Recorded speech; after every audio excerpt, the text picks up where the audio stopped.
Alex Gregory here, double Olympic gold medalist in rowing, herring ambassador, and today I'm going to be talking about testing because I think it's a really important aspect of fitness and improving our fitness.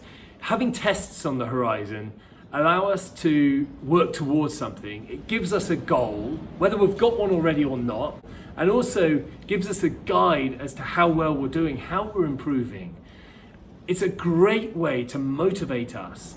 It's a great way to motivate us to improve, but also it's a great way to motivate us to know we're getting better and to know we're doing the right things when we see our test scores improve. I wouldn't suggest doing a test every day, absolutely not, particularly on one of these rowing machines. But every now and again, perhaps once a month, perhaps once every couple of months, put in a test, and over time you'll really start to see difference. In fact, I tell you what, straight away you'll see a difference from one test to another as you learn all the complexities of rowing, how to get the most efficiency out of yourself, how to improve your pacing, how to improve your strength, your speed, power, and endurance. So testing is the perfect way to motivate yourself and to motivate ourselves. So what sort of tests can we do? Now, anyone who's rowed before, anyone who knows anything about rowing, will know that the 2K test is the bottom line of testing. It's kind of the ultimate. And actually, anyone who's rowed before's blood will run cold when I say 2K test. That's because, look, there's no two ways about it. It hurts. It's a horrible test, but it's a great test. 2 kilometers, 2K, is the standard race distance in rowing. So it's the Olympic race distance. So as rowers, we need to know how to pace ourselves off the start for that long period of time that we're racing, basically sprinting. Rowing is a power endurance sport, so it encompasses those two pillars that I've talked about in these videos: how to build speed and strength, which is power, and also endurance. And we need to bring that all together into one pot when we're being tested over 2 kilometers. That means it hurts, basically. So all you do is set your screen for 2 kilometers, start taking the strokes, and it'll count down, and you've just got to get to 0 as quick as possible. A couple of things on a 2K test. It's really important to pace yourself. Off the start, for the first 10, 15, 20 strokes, you sort of have this free energy where you feel like you're seeing your score, and your score is better than you've ever seen before, and you feel like you can do that forever. I promise you, very quickly, in a matter of 1 or 2 strokes, that will change. So pace yourself. When it's feeling good at the start, 10 strokes maximum, go for it, and then bring yourself down to a level that you feel like you can hold for the rest of it. I tell you what, at halfway marker, you'll want to stop. You will want to stop, but you're not going to stop, because that's not what we do. We see it through to the end. However it's going, we see it through to the end. We see these tests through to the finish line. We cross that line. But the first thing is to pace yourself. It's always better to build for the finish than die at the finish. So really, if we see a curve of our scores and how well we do it, we want to go fast off the start, we want to come down onto a level playing field through the main body of that 2 kilometer test, and then build up the speed again to the end. That will give us the best overall score. If we go off too hard, too fast, we're only gonna die. We'll die in the middle. We might hold it for a bit, but then coming to the finish line, you won't be able to sprint, you won't be able to get the most out of yourself at the end. If you go too low, too slow at the start, then you might be able to sprint all the way through. You might be able to sprint at the end, and hold it through, but you might have too much. You might get off the machine and feel too good. So you're not going to get it right on the first, second, or third test. It's going to be an experiment to see what gives you the best score from A to B. And it's going to be finding that balance to allow you to create that your perfect curve. Another test we used to do regularly, actually, so this is one we would do every week, was a 30-minute test. and we would set the scores for 30 minutes. We'd get a stroke rate of 20. We had to stay on stroke rate 20, which is quite low. It's quite long and low strokes, but it would be all about strength endurance, and we try and get as far as we can. We try and get as most meters as we can within that 30-minute time. That hurts.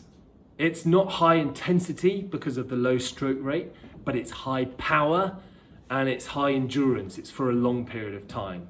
Basically, we're trying to get as far as we can every stroke at stroke rate 20. It hurts. It's a huge mental test as much as it is a physical test. And it's a really great way of testing our improvements in power and endurance. So the 30-minute test is a good way to go there. I'd start off with 20 minutes. Don't go straight into 30 minutes. Start off with a 20-minute test. Again, as with the 2K test, it's going to be down to experimenting with yourself and your own abilities of how you pace it and how you get through the distance with the best possible score. But for that test, it's going to be all about maintaining consistency and break up the time slots. So for the first 10 minutes, go at a pace. And then the second 10 minutes, build on that pace, go harder. And the third 10 minutes for the final slot, go all out. It's all about trying to get as far as you can, as much distance in that time. And you can do that more regularly, I would say, than a 2K test. So a 2K test every couple of months. The 30 minutes, you could do one every week. You won't look forward to it, but you'll feel so satisfied and you'll feel so good afterwards. And then you can build up a real good visual understanding of how your training is going. And then if we break it down and we want to test our speed and power a little bit more, we'll bring the distance down. So we could do a 500-meter test or a 1 kilometer test. With a 1 kilometer test, you can hold that sprint a little bit longer. It's obviously for a shorter amount of time.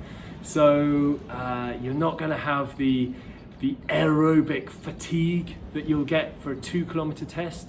But again, it's a really good marker. It's one you could put in more regularly than that 2K. But if you want a really regular sprint test to find out how your power is improving, go for the 500 meters. You could put one of those in every week. 500-meter test. It'll hurt. It's still a good distance, but it is a sprint and it's all about speed. So for 500 meters, get that stroke rate up, get that speed up, find a resistance on the resistance meter that is sort of midway. So not too hard, not too light, to get the best out of yourself. And it's about moving fast, so get that stroke rate up into the 30s, maybe even into the 40s at the start and the finish of that 500 meters. And yeah, again, really pace yourself, but you've got less time to pace yourself. So don't undercook it. Again, don't overcook it, but you can go off hard in a 500-meter test. To prepare for those tests, whichever one you're working on, whether it's that 30-minute long endurance test or the 2 kilometer test, the ultimate test, or the 1 kilometer or 500-meter test, you could put in training sessions to work towards those. So, for example, a great session, and the session that I actually used to really love, was 10 times 250 meters. So I would set the distance, for 250 meters, and I'd do a 250-meter sprint.